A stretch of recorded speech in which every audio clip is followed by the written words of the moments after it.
நாட்டில் ரூபாய் நோட்டுகள், நாணயங்கள், டிஜிட்டல் ரூபாய் ஆகியவை சேர்த்து 38,20,861 கோடி ரூபாய் அளவுக்கு பணம் புழக்கத்தில் உள்ளதாக மத்திய அரசு நாடாளுமன்றத்தில் தெரிவித்துள்ளது. நாட்டில் பணப்புழக்கம் எவ்வளவு உள்ளது? பொதுமக்களின் அன்றாட தேவைகளுக்காக குறைந்த மதிப்பிலான ரூபாய் நோட்டுகளை அச்சடித்து புழக்கத்தில் விட திட்டம் உள்ளதா என்று திமுக மாநிலங்களவை எம்பி கிரிராஜன் கேள்வி எழுப்பியிருந்தார். இதற்கு மத்திய நிதித்துறை இணையமைச்சர் எழுத்துப்பூர்வமாக பதிலளித்துள்ளார். அதில் ரிசர்வ் வங்கியின் விவரங்களின்படி அதனிடம் உள்ள மொத்த கையிருப்பு 49,23,705 கோடி ரூபாயாக உள்ளது என தெரிவித்துள்ளார்.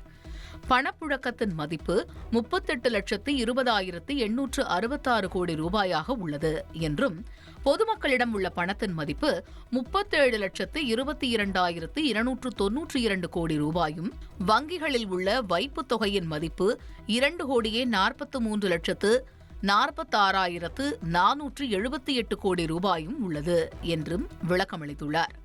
2025 ஜூன் 27 அறிக்கையின்படி ரூபாய் நோட்டுகள், நாணயங்கள், டிஜிட்டல் ரூபாய் ஆகியவை சேர்த்து 38,20,866 கோடி ரூபாய் அளவிற்கு புழக்கத்தில் இருப்பதாக தெரிவித்த மத்திய அமைச்சர், குறைந்த மதிப்புள்ள 10, 20, 50 ரூபாய் நோட்டுகளுக்கான தேவை என்பது ரூபாய் நோட்டுகள் மற்றும் நாணயங்களை இணைப்பதன் மூலம் பூர்த்தி செய்யப்படுவதாகவும், அவற்றை அச்சிடுவது குறித்து ரிசர்வ் வங்கியுடன் மத்திய அரசு கலந்தாலோசித்து முடிவெடுக்கப்படுவதாகவும் தெரிவித்துள்ளார்.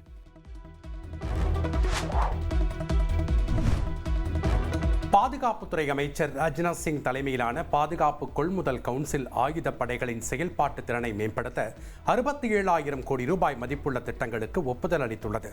இந்த முடிவுகள் ராணுவம், கடற்படை மற்றும் விமானப்படைக்கான முக்கிய கொள்முதல்கள் மற்றும் மேம்பாடுகளை உள்ளடக்கியது என்று அதிகாரப்பூர்வ அறிக்கை வெளியிட்டுள்ளது. உங்கள் தந்திவன் தொலைக்காட்சியில் தாமரை தினமும் மதியம் 1 மணிக்கு காணத் தவறாதீர்கள்.